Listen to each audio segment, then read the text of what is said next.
साधना का उद्देश्य समाज का कल्याण है। और जो समाज में तंत्र का जो भ्रांति फैला हुआ कि तंत्र बदनाम है, तंत्र सिर्फ शमशान तक सीमित है, ऐसा नहीं है। तंत्र का यदि उपयोग किया जाए तो समाज का बहुत कल्याण हो सकता है। किस तरह से तंत्र का इस्तेमाल से समाज का कल्याण हो सकता है?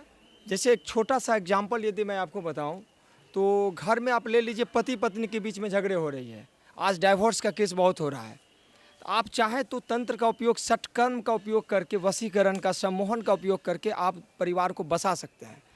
एक छोटा सा तो आप उन तंत्रों की साधना करते हैं यहाँ पर? बिल्कुल करते हैं, करवाते भी हैं। मेरा माँ कामाख्या तंत्र साधना केंद्र के नाम से मैं चलाता हूँ, जिसमें देश विदेश से लोग आते हैं, सीखते हैं। जो चुनिंदा जो तंत्र जिनकी साधना आप करते हैं और जिनकी साधना प्रशिक्षण आप देते हैं, वो एक तो आपने वशीकरण तंत्र का बारे में बताया, और कौन कौन से तंत्र? तंत्र आप जितना तंत्र का जानते हैं सारा तंत्र है, लेकिन जो समाज के लिए कल्याण हेतु है वही मैं सभी को सिखाता हूँ।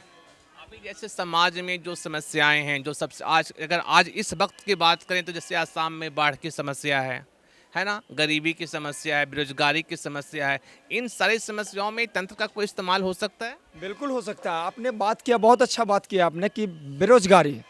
तो सबसे पहले कि जब तक हमारे अंदर स्किल डेवलप नहीं होगा तो हम बेरोजगारी को, यदि हम काम ही नहीं जानते हैं, सिर्फ मैं डिग्री ले लूँ, सपोज करिए कि आपने बीटेक कर लिया बट आपको कुछ आता ही नहीं है, तो आप क्या करेंगे? तो यहाँ क्या है कि बीटेक कर लिया, आता नहीं है, तो जो माइंड का कंसंट्रेशन लेवल जो है उसको डेवलप हम ध्यान से करेंगे, साधना से करेंगे, तप से करेंगे, जप से करेंगे। जब इन सारी चीज़ों को आप करेंगे तब जा कर के आप समाज को दे सकते हैं, और आपने जो डिग्री लिया, जो आपने पढ़ाई करी है, उससे रिलेटेड आपको जॉब मिलेगा। आप कह रहे हैं कि आप जिन तंत्रों की साधना करते हैं उससे मन एकाग्रचित्त हो सकता है, ध्यान में बढ़ोतरी हो सकती है, उससे उसके रोजगार में उसको ज़्यादा फायदा होगा। जी बिल्कुल। अभी जैसे बाढ़ की समस्या में तंत्र का कोई इस्तेमाल हो सकता है? बाढ़ की समस्या में देखिए, प्रकृति की कुछ आपदाएं हैं जिनको आप प्रकृति को सेव करके आप कर सकते हैं। प्रकृति को सेव की तंत्र आखिर है क्या? वनस्पति तंत्र है, तो वनस्पति को बचाइए आप। तो वनस्पति को जब आप बचाएंगे, पेड़ पौधे को बचाएंगे, नदियों को बचाएंगे, पहाड़ों को बचाएंगे, तो ऑटोमेटिक वो हमको सेव करेगा। जब हम उनको सेव करेंगे तो वो मुझे सेव करेगा।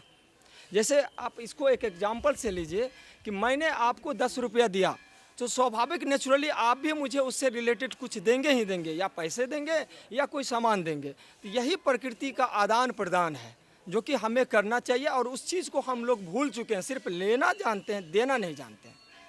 और तंत्रों का क्या इस्तेमाल हो सकता है व्यक्तिगत जीवन में या सार्वजनिक जीवन में? अब व्यक्तिगत जीवन में तंत्र तो एक छोटा सा नाम है, बट इसका राजनीति में कोई तंत्र का इस्तेमाल हो सकता है? करते हैं, करने वाले करते हैं। अब यहाँ पे कोई उदाहरण मिला है आपको? नहीं, उसकी कोई बात हम नहीं कर सकते हैं।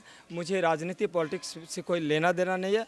हमें सिर्फ अपने धर्म, सनातन परंपरा, अपना जो बाप दादाओं यानी अपने पूर्वजों के माध्यम से जो मिला है, बस उसको संरक्षित करना और न्यू जनरेशन में गुरु शिष्य परंपरा से उनको देना है।